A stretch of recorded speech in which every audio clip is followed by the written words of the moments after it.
হ্যাঁ, প্রিয় দর্শক শ্রোতা, আমি বিমল কুণ্ডু, একজন বাঙালি। ইউটিউবের পক্ষ থেকে আপনাদেরকে সাদর সম্ভাষণ।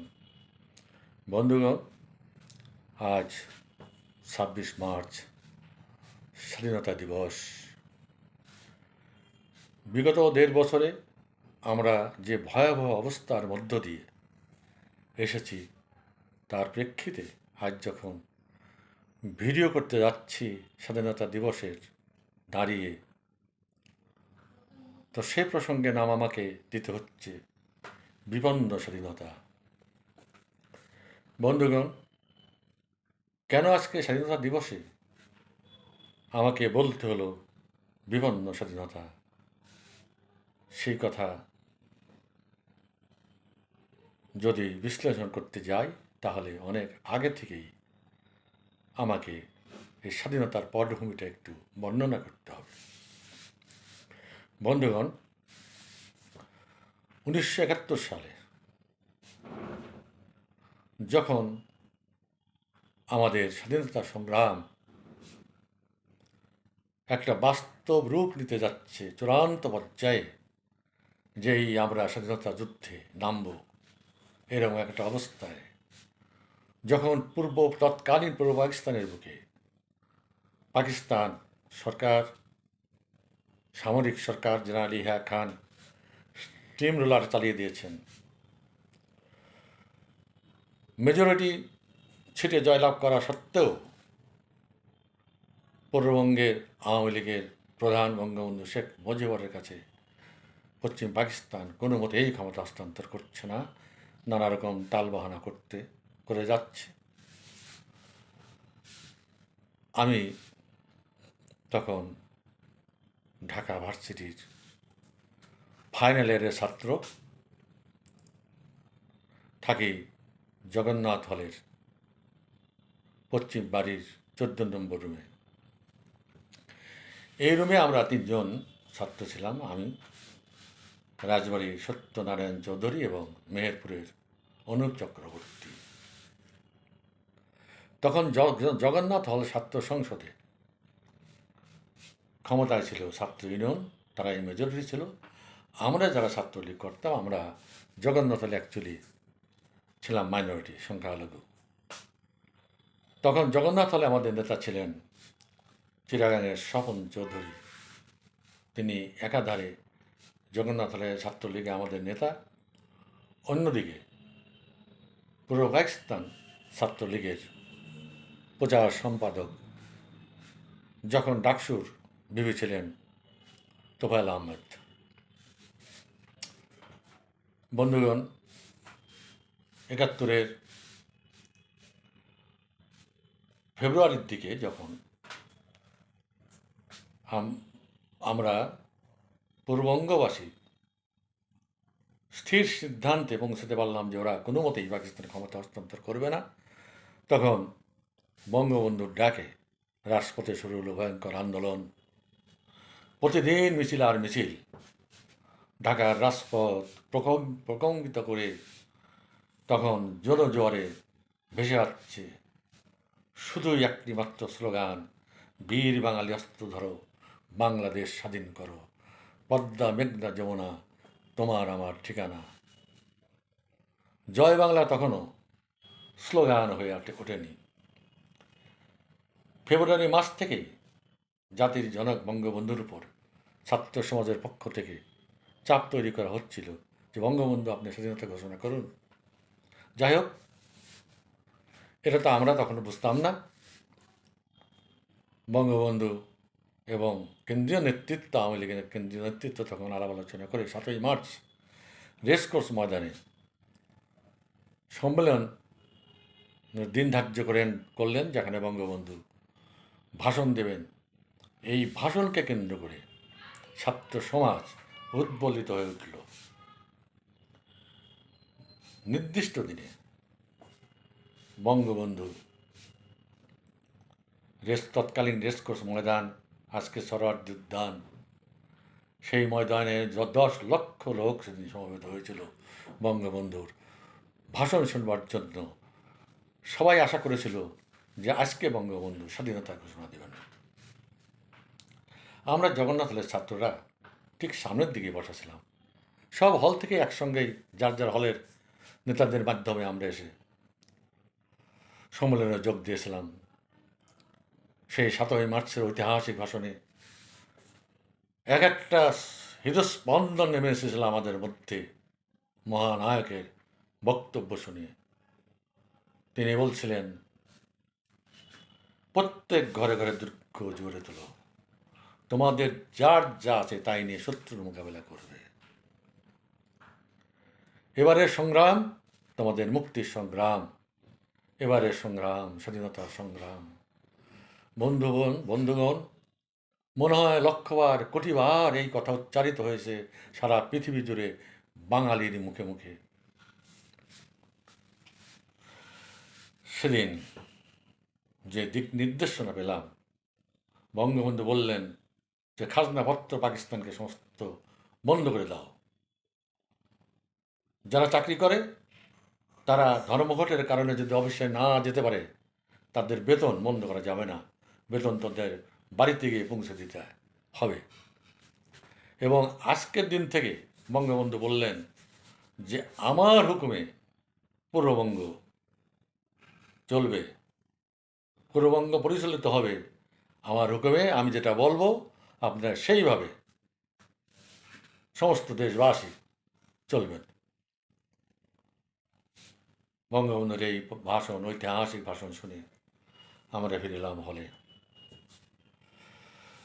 তারপরে খুব কড়া 144 ধারা জারি করা হলো ঢাকা শহরের বুকে। এমনি সামরিক আইন তো ছিলই। ছাত্ররা সে সমস্ত 144 ধারা ভঙ্গ করে মিছিলের পর মিছিল করতে থাকলো। চলল পাক বাহিনী নির্মম অত্যাচার। ততদিনে শুধু ছাত্র নয়, পুরো বাংলার কৃষক, শ্রমিক, মেহনতি মানুষ এসে যোগ দিয়েছেন মিছিলে।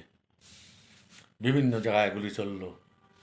বাঙালির বুকে তাজা রক্তে রাজপথ রঞ্জিত হলো। এইভাবে মার্চের দিনগুলো কাটতে লাগলো। অনেক লোক ভয়ে ঢাকা শহর থেকে পালিয়ে গেল। আমাদের হল থেকে অনেক ছেলেরা বাড়ি চলে গেল। আমার রুমে আমরা যে 3 জন ছিলাম তার মধ্যে 2 জন বাড়ি চলে গেল, আমি একাই থাকলাম। 25শে মার্চ কালো রাতে যে ভয়াবহ গণহত্যা ঢাকার বুকে চালালো পাক বাহিনী, জগন্নাথ হলেও তারা গণহত্যা করেছিল। জগন্নাথ হলের 2 জন প্রখ্যাত শিক্ষক, দার্শনিক, বিশ্ববিখ্যাত দার্শনিক ডক্টর জে.সি. দেব এবং ঢাকা বিশ্ববিদ্যালয়ের ইংরেজি রিডার ডক্টর যতীন্ময় গৌরকারতা সহ বহু ছাত্রকে নৃশংসভাবে হত্যা করে হলের মাঠে তাদেরকে রাতারাতি পুঁতে দেওয়া হলো। সেদিন যদি আমি হলে থাকতাম, তাহলে সেই কাতারে আমাকে মাটির নিচে চলে যেতে হতো। আজকে আপনাদের সামনে যে কথাগুলো বলছি, এই কথা বলার সুযোগ, মুক্তিযোদ্ধা হওয়ার সুযোগ এবং মুক্তিযোদ্ধা হিসাবে দেশ মাতৃকার স্বাধীনতার জন্যে যুদ্ধ করার সুযোগ আমার মতো অনেকের জীবনেই আসতো না। যাই হোক বন্ধুরা, মার্চে যখন উত্তাল হয়ে উঠেছিল রাজধানীর বুক, গনগনে আগুন জ্বলছিল মানুষের বুকে, ঠিক এমনি একটা দিনে আমাদের খানখানাপুরের চঞ্চল কুণ্ডু আমার রুমে এসে বলল, দেখ আমি তো একা হয়ে গেলাম, আমার রুমমেট চলে গেছে, আমি বলে বাড়ি যাবো, তুই যাস আমার সঙ্গে যেতে পারিস। এই তো নিয়তি কীভাবে আমাকে 25শে মার্চের ভয়াল হত্যাকাণ্ড থেকে রক্ষা করেছিলেন।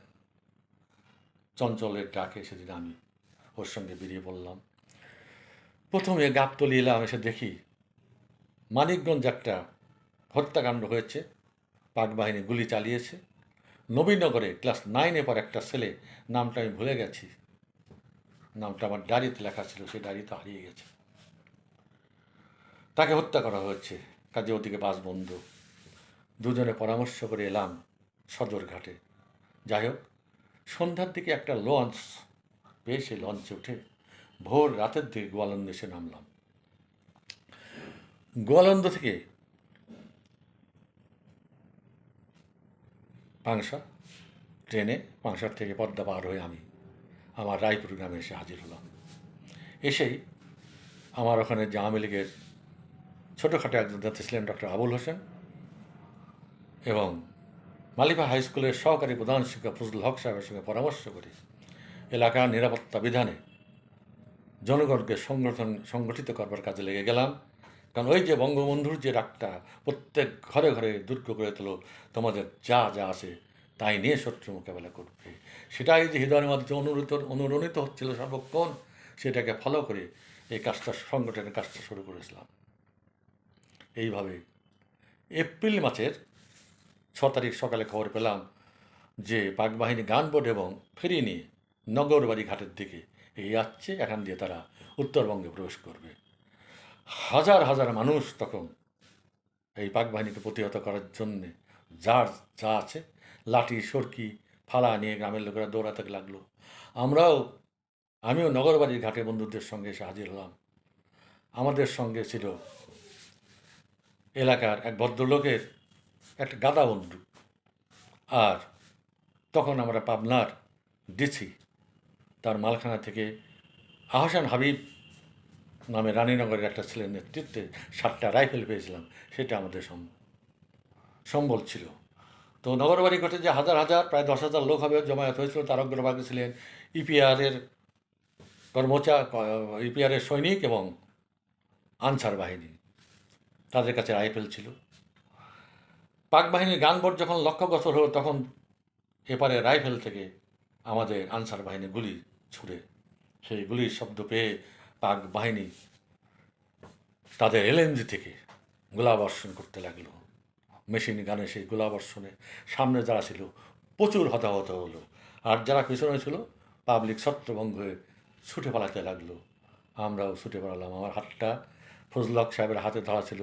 দুজনে অনেক রাতে গ্রামে এসে পৌঁছলাম। মালিপা হাই স্কুলে মাঠে বসে পরামর্শ করলাম। ফজলুল হক সাহেব আমাকে বললেন, বিমলবাবু, আমাদের অস্ত্র সংগ্রহ করতে হবে, এইভাবে হবে না। অনেক রাতে বাড়ি ফিরে এলাম। এইভাবে কদিন কাটলো।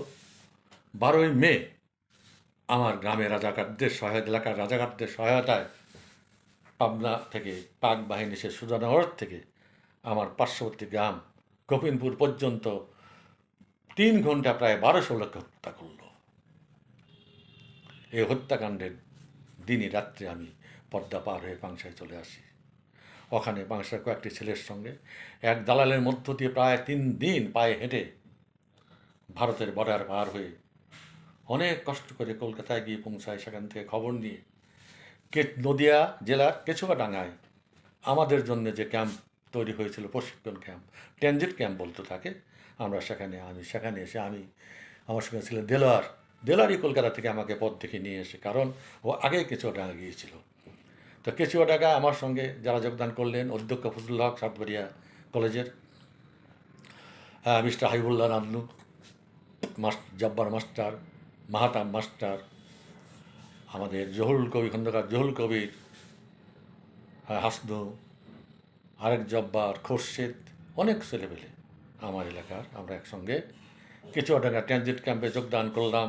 সেখান থেকে তরঙ্গপুর হয়ে মালঞ্চা থেকে বালুরঘাট প্রতিরাম ক্যাম্পে শুরু হলো অবিরত সংগ্রাম।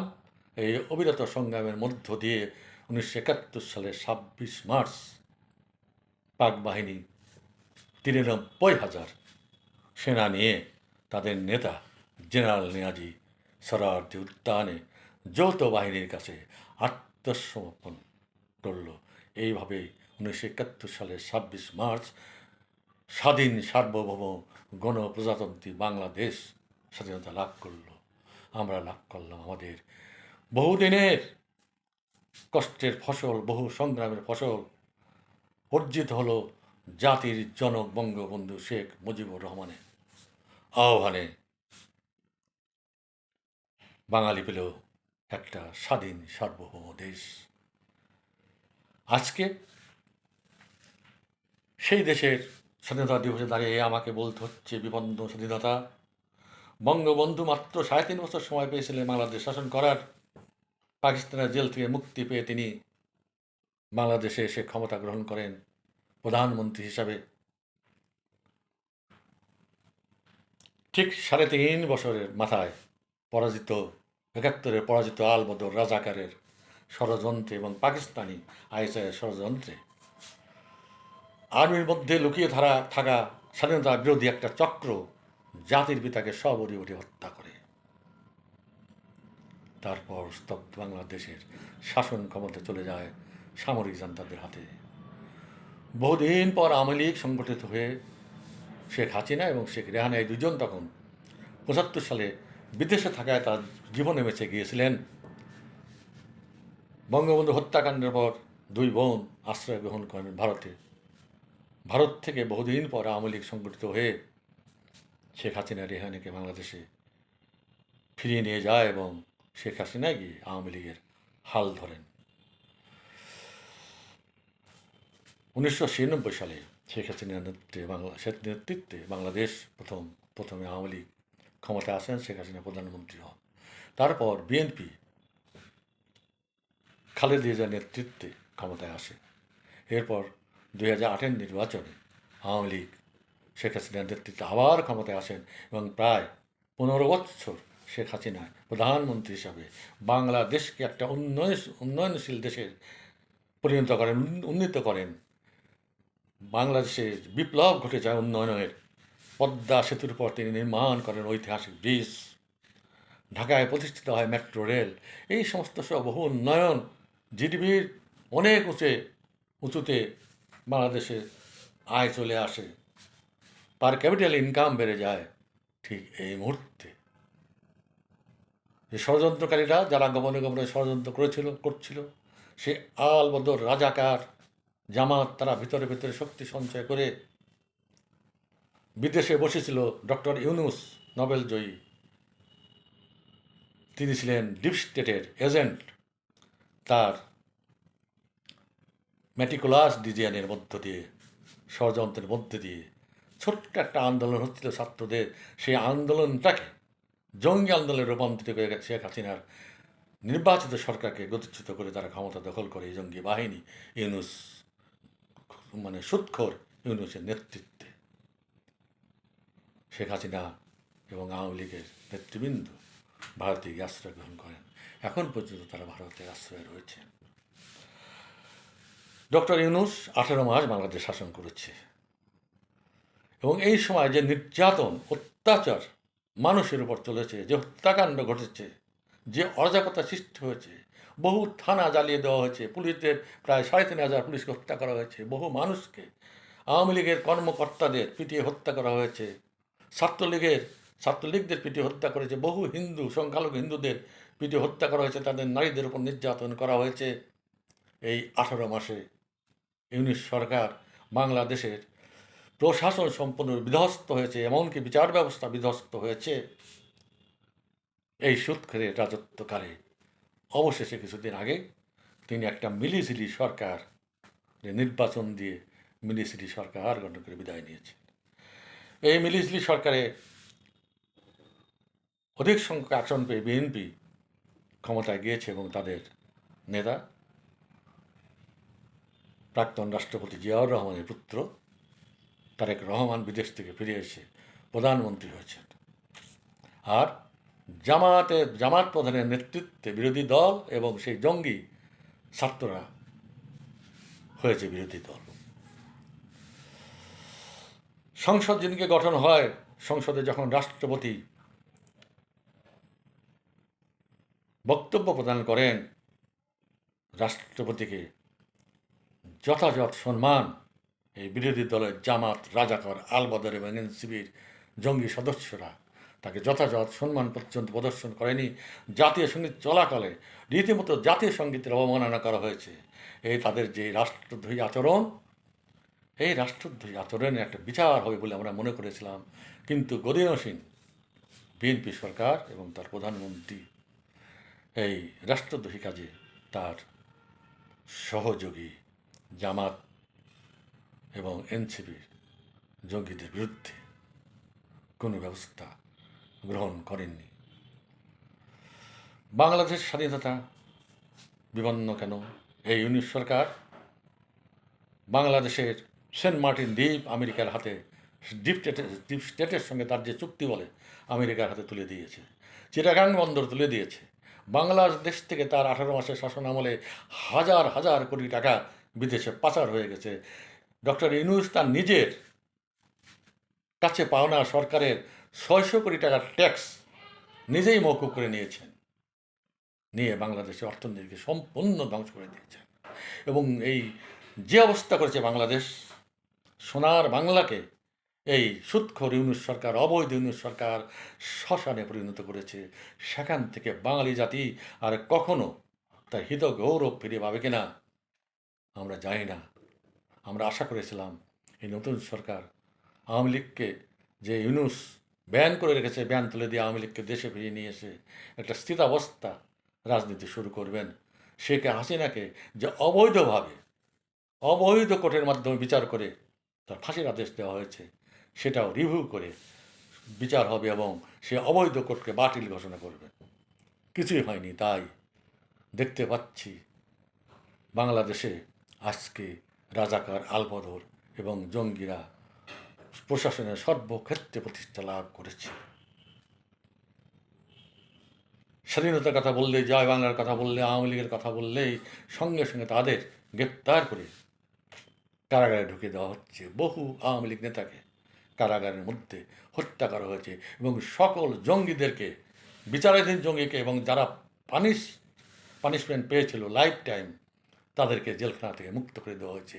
যে বাংলাদেশের সমস্ত প্রশাসন যন্ত্র আজকে জঙ্গিদের হস্তগত হয়েছে, পাকিস্তানি আইএসআইয়ের হস্তগত হয়েছে, তারাই লিড করছে বাইরে থেকে।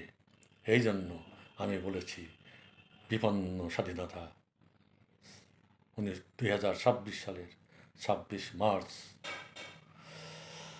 স্বাধীনতা দিবসে দাঁড়িয়ে বলতে বাধ্য হচ্ছি, স্বাধীনতা বিপন্ন। একজন মুক্তিযোদ্ধা হিসেবে আমার কাছে যা ধরা পড়েছে আমি সেটাই বললাম। বন্ধুরা, এই বিপন্ন অবস্থা থেকে কিভাবে আমরা মুক্তি পেতে পারি, আশা করি দেশবাসী সেটা চিন্তা করবেন। বাঙালি আবার ঘুরে দাঁড়াবে। আমাদের হিত গৌরব, বাঙালি যেভাবে 1971 সালে দেশকে স্বাধীন করেছিল, সেইভাবে হারানো গৌরবকে, এই দস্যুদের কবল থেকে দেশকে মুক্ত করে হারানো গৌরবকে ফিরিয়ে এনে আবার সোনার বাংলা প্রতিষ্ঠা করার কাজে আমরা উদ্যোগী হব। সবাইকে ধন্যবাদ। জয় বাংলা, জয় বঙ্গবন্ধু। বাংলাদেশ চিরজীবী হোক।